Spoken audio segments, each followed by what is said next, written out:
नमस्कार, मैं रघुनाथ प्रसाद। सर्वप्रथम मैं श्रद्धांजलि अर्पित करता हूँ मौनी अमावस्या के दिन जो 28 और 29 की मध्य रात्रि लगभग 2 बजे रात में घटना घटी और उसमें जो 30 व्यक्तियों की आकस्मिक मृत्यु हो गई, उनके प्रति मेरी श्रद्धांजलि और उनके परिवार के प्रति संवेदना। जो घायल हैं 36 अथवा संख्या अधिक भी हो सकती है, उनके लिए प्रार्थना है कि वे जल्द से जल्द स्वस्थ हों। माननीय मुख्यमंत्री उत्तर प्रदेश श्री योगी आदित्यनाथ जी ने मृतकों के परिवार के लिए 25-25 लाख रुपए अनुदान की घोषणा की है।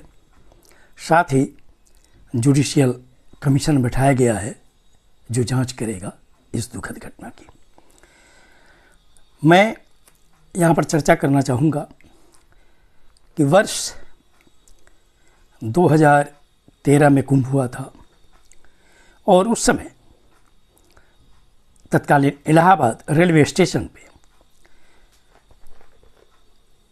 एक ब्रिज गिरने से भी कुछ लोगों की मृत्यु हो गई थी।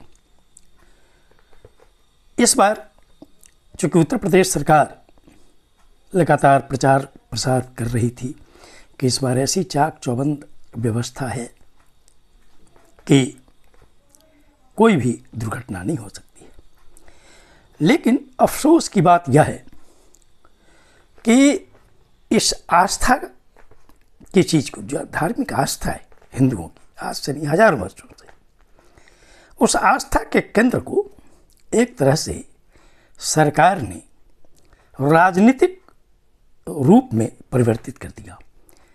उत्तर प्रदेश के एक मंत्री का मैं स्टेटमेंट सुन रहा था कि श्री अखिलेश यादव जी को कोई कमेंट करने के पहले 2013 के कुंभ की स्थिति को ध्यान देना चाहिए। अभी जब ये मृत्यु हुई है तो उत्तर प्रदेश के एक मंत्री जी का बयान आया कि जहाँ पर बड़े कार्यक्रम होते हैं वहाँ छोटी छोटी घटनाएं होती हैं। उनके लिए 30 व्यक्तियों की मृत्यु और कई दर्जन लोगों का घायल होना छोटी घटना। उनकी बुद्धि पर देशवासी क्या करें? क्या इस तरह की प्रतिक्रिया होनी चाहिए थी? जिस दिन ये घटना घटी, सरकार की ओर से संख्या नहीं बतलाई जा रही थी मृतकों की, और एक विशेष कार्य पदाधिकारी हैं राणा जी, उनसे जो पत्रकारों ने पूछा तो उस वक्त तक मुझे लगता है कि दोपहर के बाद तक भी स्थिति नहीं बतलाई जा रही थी। आखिर छुपाने की कौन सी बात है? मैं समझता हूँ कि धर्म को सदा राजनीति से अलग रखना चाहिए। ठीक है, हर पार्टी कुछ ना कुछ उपयोग करना चाहती है अपने फायदे के लिए, लेकिन भारतीय जनता पार्टी ने तो खासकर 2014 में केंद्र में सत्ता में आने के बाद ये प्रण ही कर लिया है कि हर जगह के वोट के लिए धर्म ही उनका सबसे बड़ा संबल होगा। और उत्तर प्रदेश में चूँकि 2027 में विधानसभा चुनाव होना है, तो सिर्फ 2 वर्ष का समय बचा हुआ है, इसलिए इतना प्रचार प्रसार किया गया, और उसमें एक दिन तो ऐसा हुआ कि उत्तर प्रदेश कैबिनेट की मीटिंग वहाँ हुई और 58 मंत्रियों ने वहाँ कुंभ स्नान किया। नेचुरल है कि जब भी वीआईपी मूवमेंट होगा तो व्यवस्था पर प्रभाव पड़ेगा, प्रोटोकॉल को देखते हुए। फिर केंद्र के बड़े बड़े केंद्रीय मंत्रियों का आगमन हुआ कुंभ में। स्वाभाविक बात है कि उनकी सुरक्षा को देखते हुए व्यवस्था करनी पड़ेगी प्रशासन को, और इस परिस्थिति में बहुत मुश्किल है कि एक तरफ लाखों लाख श्रद्धालु, एक तो इतना प्रचार किया गया, शुरू में ही कह दिया गया कि इस पर 45 करोड़ श्रद्धालु आएंगे। मैं संख्या पर कोई बहस नहीं करना चाहता, लेकिन ये एक सामान्य चीज़ है कि 45 करोड़ का मतलब हुआ कि अभी जो उत्तर प्रदेश की आबादी को यदि 25 करोड़ ही मान लिया जाए और बिहार की आबादी को बात 15 करोड़, तो 40 करोड़ की आबादी हुई। क्या यह कोई भी मानने को तैयार होगा कि पूरा उत्तर प्रदेश और बिहार की जो आबादी है वो 40-45 दिनों में उतनी बड़ी संख्या कुंभ में स्नान, मतलब कि प्रतिदिन 1 करोड़ लोग। आखिर इस प्रचार से क्या लेना देना है? श्रद्धालु लाख आए, 10 लाख आए, 20 लाख आए, 50 लाख आए, 1 करोड़ आए, इसको इतना ज़्यादा तरजीह, इतना प्रचारित करने की क्या ज़रूरत है? मैं कई चैनलों में डिबेट पर देख रहा था तो एक रिटायर्ड बहुत सीनियर IPS अफसर की भी बात को मैं सुन रहा था। उन्होंने सही कहा कि इतनी बड़ी संख्या जहाँ हो वहाँ VIP मूवमेंट तो कंप्लीटली बंद किया जाना चाहिए। आने वाले दिनों में न केवल कुंभ वरन जहाँ भी कोई धार्मिक कार्यक्रम होते हैं वहाँ पर सरकार को सभी राजनीतिक दलों का सहयोग लेना चाहिए।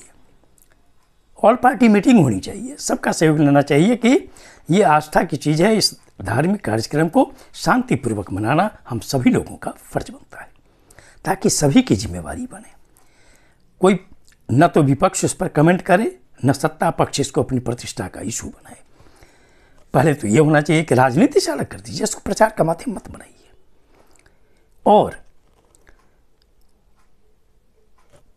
कोई भी ऐसा प्रचार वहाँ पर नहीं हो जिससे लगे कि ये किसी पॉलिटिकल एजेंडे के तहत ये सब प्रचार किए जा रहे हैं।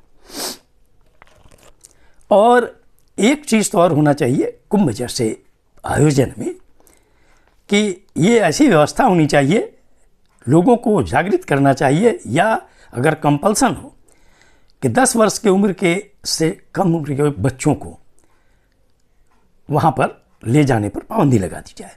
और 70 वर्ष से ऊपर के जो लोग हैं, जैसे मानसरोवर में उम्र का बंधन है, या मैं समझता हूँ कि अमरनाथ यात्रा में भी एज का बंधन है, इस तरह से एज का बंधन होना चाहिए कि 70 वर्ष से ऊपर के लोग उस भीड़ में नहीं जाएं, जो दिव्यांग हैं वो नहीं जाएं। और चाहे वो महिला हो पुरुष हो, 70 वर्ष से ऊपर वाले को जाने देना बहुत मुश्किल काम है, उनको संभालना। भीड़ में उनका खो जाना बहुत आसान बात है, और अगर भीड़ में गिर गए तो उठना बहुत मुश्किल है। बच्चे के साथ भी यही है। मैं अनुरोध करता हूँ उत्तर प्रदेश सरकार से कि अभी भी जो कुंभ का समय बचा हुआ है उसमें VIP मूवमेंट पर जितना अधिक हो सके उसको मिनिमाइज करने का कष्ट किया जाए, ताकि जो भी श्रद्धालु हैं उनको अब आने वाले दिनों में किसी संकट का सामना नहीं करना पड़े। ये वीडियो आपको अच्छा लगा हो तो निश्चित तौर पर लाइक करें, शेयर करें। अब तक मेरे चैनल को आपने सब्सक्राइब नहीं किया, सब्सक्राइब करें, बेल आइकन को बस टच करें, ताकि मेरे हर आने वाले वीडियो का नोटिफिकेशन आपको तुरंत मिल जाए। आप सभी लोगों के लिए शुभकामनाएं। धन्यवाद। जय हिंद।